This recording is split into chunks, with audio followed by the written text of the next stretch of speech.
Hi there and welcome to this week's video. Today I'm going to be looking at editing a nice sunrise image that I took back in Midsummer.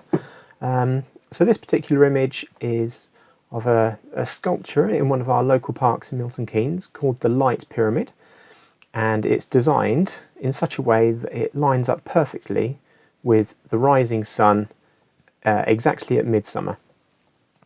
So I was down there at sort of 4:30, 5 o'clock in the morning back in the summer, and I've got these. I've got this really nice image. So I've actually got two exposures here. One is for the sky, and the other one is for the foreground. So this one for my sky is underexposed, but I'm not worried about that because I really wanted to capture all that lovely texture and detail in the sky. So I felt just by getting an underexposed image, I was going to just capture a little bit more detail in the sky. But saying that, we're going to need to fix that. So I'm going to bring my exposure up a bit. So I'm just going to bring it up to just over 1 stop. And it's already looking a lot better here. We are clipped ever so slightly on the highlights. So I am going to drop my highlights down. And you can see that also helps to recover a nice bit of detail in some of those areas. Now, one thing I haven't done actually, my white balance, I'm going to give that a little tweak. So I'm going to bring that up to 7,500 just to really accentuate some of that, the warmer tones. And the tints I'm going to leave as they are. So next thing I'm going to do, I'm going to add a little bit of contrast onto here. Not really sure it needs a lot of contrast, but there we go. And then I'm going to bring up my shadows just to recover some detail in the shadows. So I'm going to bring that up to about 60, there we go, 70. And I think we've gone a bit too far on the highlights, so I'm going to bring that back to about 70. Now my whites, I'm going to pull them up a bit, so about 20. And my blacks, I'm going to pull them right up to about maybe slightly less, about 65. So the next thing I want to do, I'm going to give this a little bit of negative clarity just to soften that sky a little bit, just to enhance that sort of haziness to the image that we've got there. And dehaze, I'm going to bring a little bit of dehaze on there, and that just again helps to add a little bit of contrast into the sky. So we're going to go down to my tone curve, and I'm going to add a very shallow curve onto this, nothing much at all, just to a subtle change, just to enhance the contrasts in the darker areas and pull out again a little bit more of that detail in the brighter areas. So here we are down to the hue, saturation, luminance sliders, where I'm going to probably affect the image in its most way. So the first thing I'm going to do is add a little bit of saturation into the reds. Doesn't make a huge difference, but there we go. And then the next thing I'm going to do is add in some saturation into the oranges. Oops. I don't want to go too far, so I'm going to go to about 20. No, maybe a little bit further than that. Let's just go to really bring out that vibrancy. And luminance, I'm going to brighten the yellows up, the oranges up slightly as well. So I'm going to add a little bit of luminance there. So now I'm going to go down to the yellows, and again I'm going to add some saturation into the yellows, and I'm going to brighten up those yellows a little bit as well. So I'm going to just keeping an eye up here on the histogram, just to make sure that we're not clipping any of the highlights.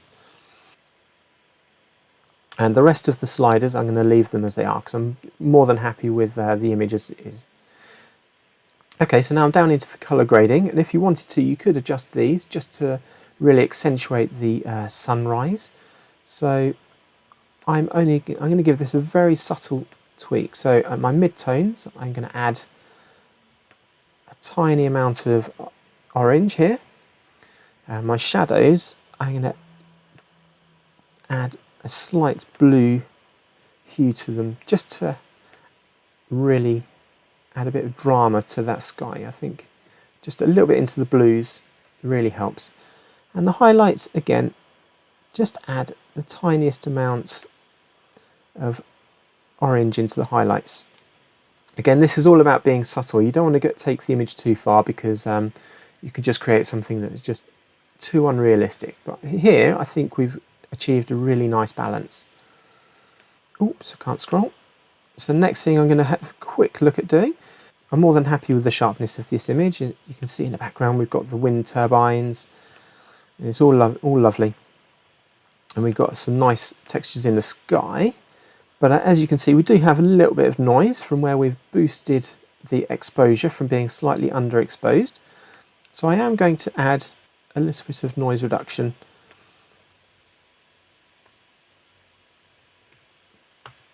There we go. That's just helped to take any noise out of the image. And there we go. I think that sky is looking rather lovely. I'm not going to do any lens corrections or transforms. I'm more than happy with the composition of this shot. So the next thing I'm going to do is move on to my foreground image. So as you can see, this one doesn't need quite so drastic edits as the foreground, but I want to get my white balance matching the other image, so I'm going to change that to 7500. There we go. And I'm going to leave the tint as it is.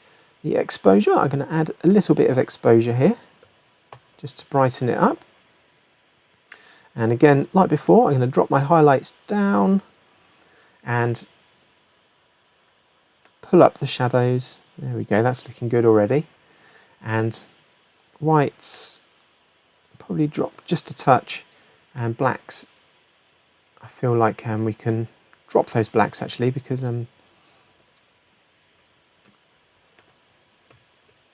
yeah, drop the blacks slightly, because just to add a bit of extra drama into this image. I'm going to leave the texture, clarity and dehaze as they are, but the vibrance, I am going to bring this up slightly, and I'm going to leave the saturation as it is. Like before, I'm going to add a little bit of lift the curve slightly, but this time I'm going to lift the shadows and drop the highlights. Oops, there we go. And then I'm going to move down to my hue, saturation and luminance sliders again. So I'm going to leave my reds as they are, but I really want to just pull out some of the oranges. So I'm going to increase my luminance on my oranges, and my yellows, I'm going to do exactly the same. I'm going to pull them out. I'm not adjusting any of the tones of these colours, I'm just literally making them brighter. And let's go up to about 35, there we go. And the greens, again, I'm going to adjust my greens by pulling up the luminance, just to get sort of stabilise some of the detail in the shadows. The rest of the settings I'm going to leave as they are, because they don't really make too much of a difference. And I'm also going to leave the colour grading alone on this one, because it doesn't. I had a little go, and I felt it didn't really bring anything extra to this image. This, I'm more than happy with the sharpness again, and really I can't see any noise in this at all. So I'm not going to add any noise reduction, and just to make sure everything lines up properly, I'm not going to apply the lens corrections, same as the last image. So there we go. So that's done. So there's one other thing I'm going to do on this image that I didn't do on the last image, and that is I'm going to apply a radial filter to these highlighted areas down here. So I'm going to draw this over here, let's drag that out.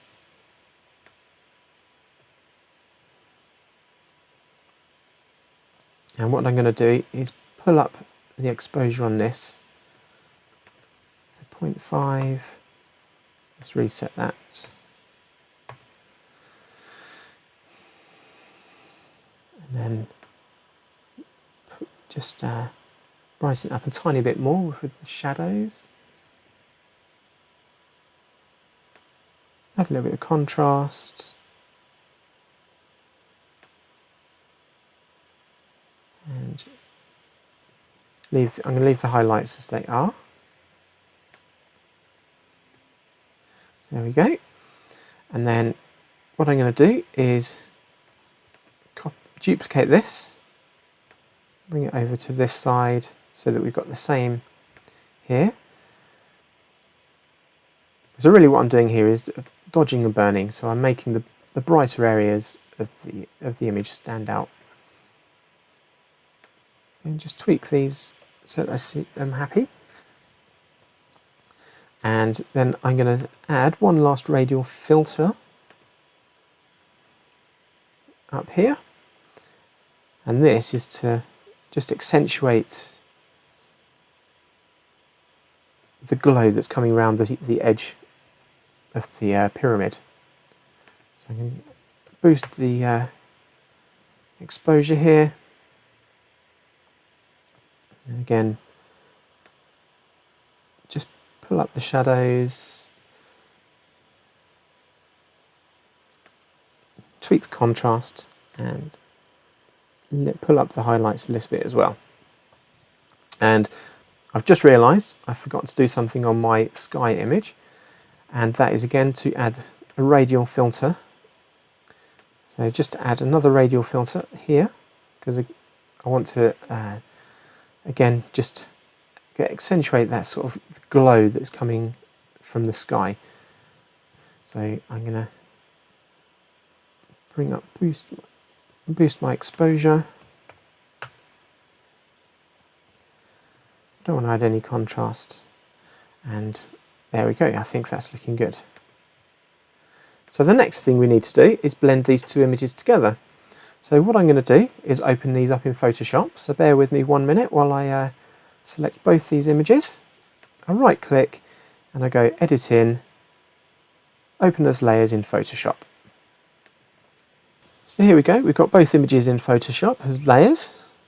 So the first, they look like they line up pretty well, but the first thing I'm going to do is just make sure they line up. So I've selected both layers, and I'm going to go to Edit and Auto Align Layers, and leave it on Auto and click OK, just to make sure both layers line up, but they look great to me. And then what I want to do is create a mask to mask out the sky from my foreground image. So I wouldn't normally do it this way, but on this occasion I'm going to use the pen tool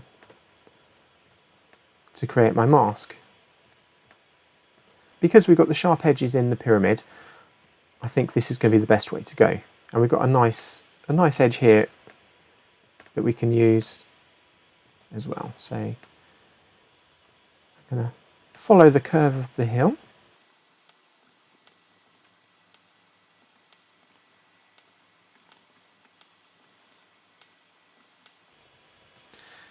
All the time, just being really careful not to crop out any information that I don't want to use.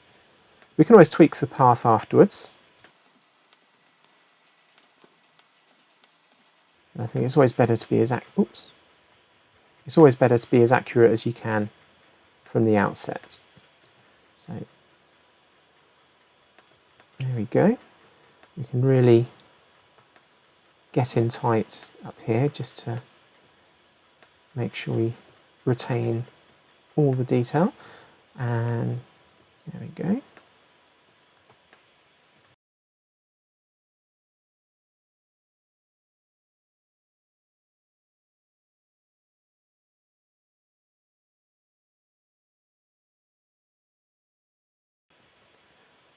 Just come back round here, around the base of the monuments, and then I'm going to follow the curve of the hill back down the other side.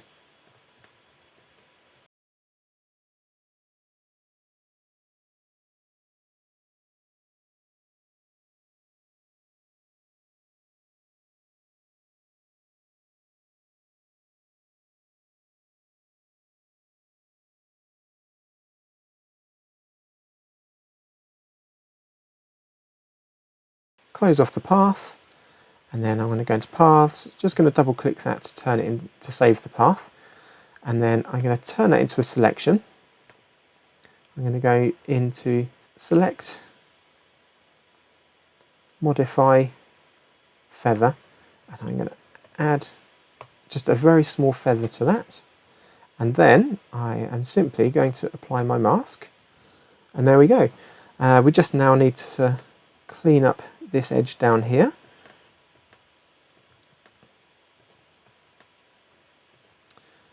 Which, as you can see, where we've blended the two images, it doesn't look bad at all.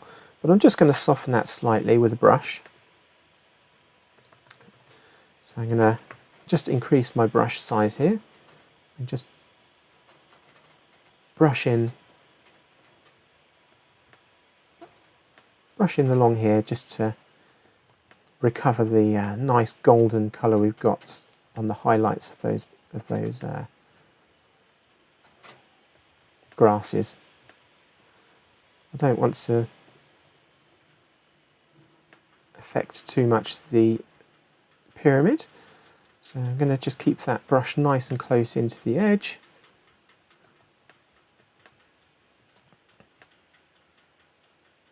And because my brush is quite soft, it's blending quite nicely with the background. So there we go. Let's just check our pyramid, make sure the blend is as good as we can get. But to my eyes, that looks perfect. Now, if you wanted, you could clone some of these areas out. So we could use the spot healing brush. I'm editing the wrong one. Editing the wrong layer. So you could use the spot healing brush just to tidy up your image if it needs it. Just give it a really little clean up. I don't want to go too crazy though, because those are marks that are on the actual tower rather than... So now we have a beautiful sunrise image, and I am going to put it up on screen now for you to see. Thank you very much, and see you again next time. Take care. Goodbye.